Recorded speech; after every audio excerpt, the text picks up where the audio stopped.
Maganda yung kinalabasan. Kasi hindi natin pwedeng maggupit ng pan kasi hindi natin mahawakan tong suklay, kaya isa yung kamay natin, gagamitin natin ng isang kamay lang yung pinaka-dominant natin na kamay. Ito. Ngayon, sige, start natin Siyempre, ang gawin natin is bawasan muna natin yung kan. Aray ko makatiba. Bawasan natin muna siya para hindi siya mahaba. Ayan, gupitin natin siya ng kan. Dito muna tayo sa kwan. Sa isang side muna dito sa kwan. Ayan, tingin muna ako dun sa salamin natin. Gupitan natin, bakasan natin yan, ganyan. Sana hindi natin magunting yung Hindi natin magunting yung ating kwan. O yan na, bawasan natin muna dito sa gilid. Yan, o diba, kung ilan lang nakakuha nito,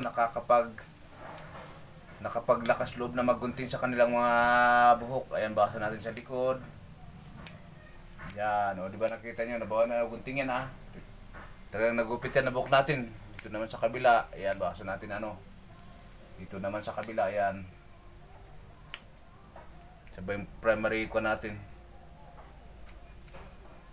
Dito naman sa kabila, ayan. Nakita nyo ba dito sa kabila, ayan. Ayan siya, o ganyan. O di, sunod naman natin sa iskuan. I-razor natin. Yan, bakasan lang natin yung mahaba, ganyan. Tapos dito sa harap, ayan, dito sa harap, ayan, ganyan. Ayun. Di ba nakita nyo, para siyang mochako. Hindi, ayun na. Tapos kung kaya mong suklayin pa, ayan, suklayin mo para matanggal yung mga excess na buhok. Mamaya, maligo-ligo tayo, kailangan natin kasi pag dagi tayong wala magastos sa shampoo. Di naman tayo pwedeng araw-araw mag-shampoo. Walang pambili si Eric Kids ng shampoo niya. Kasi nasubukan ko nasubukan ko ng nagpalong hair noon wala, kailangan talaga ng maintenance. Hindi mas ng mga babae O yan, pwede na siguro yan gawin natin si Mikalbo para dahan-dahan lang para baka magupit natin yung ating tinga. Wala na ang tinga si Eric Kids. Kalahating na katawan, mawawalan pa ng tinga, wala na. O ayan, and then sunod natin is magre-razor na tayo.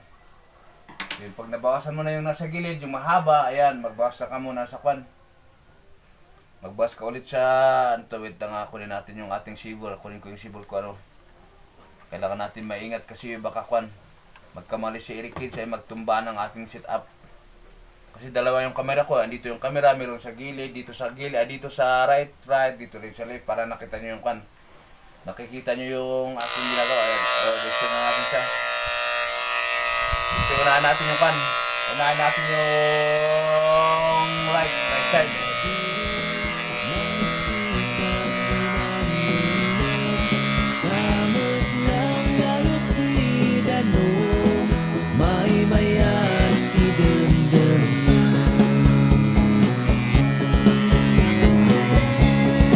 Umisem kaay gayem tadam menenang-nemen problemas kasesemsem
salamat sa mga sumamat ng mga dyan. Ay, gamitan muna natin ng kwan.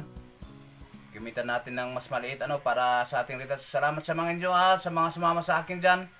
Hanggang dito na lang muna si Ricky. So, ayan nakagupit na si Ricky ng kanyang kwan. Nabubulol ako. Nakapagupit na siya ng kanyang hair para hindi siya kabal sa kwan, sa ating mata or sa ating tinga na. Sablay para hindi gastos sa shampoo. Hanggang dito na lang muna si Ricky mga idol. Salamat sa mga dumalo at sa mga dyan sa chat box. At nagpapasalamat pala sa aking mga admin Bakit pa ako ng di ba natatapos na si Ricky. So salamat sa inyo bye bye. And shout out pala sa aking mga admin, mga marites dyan, nandyan. Madam Counselor, Principal, Mia Brom Brom, sino pa ba nandyan ng mga kaibigan natin na very supportive kay Eric Kids. Kilala na kayo hindi ko na kayo isa-isain na banggitin. Ay si Eric Kids na ay nangangati, pambira naman tong.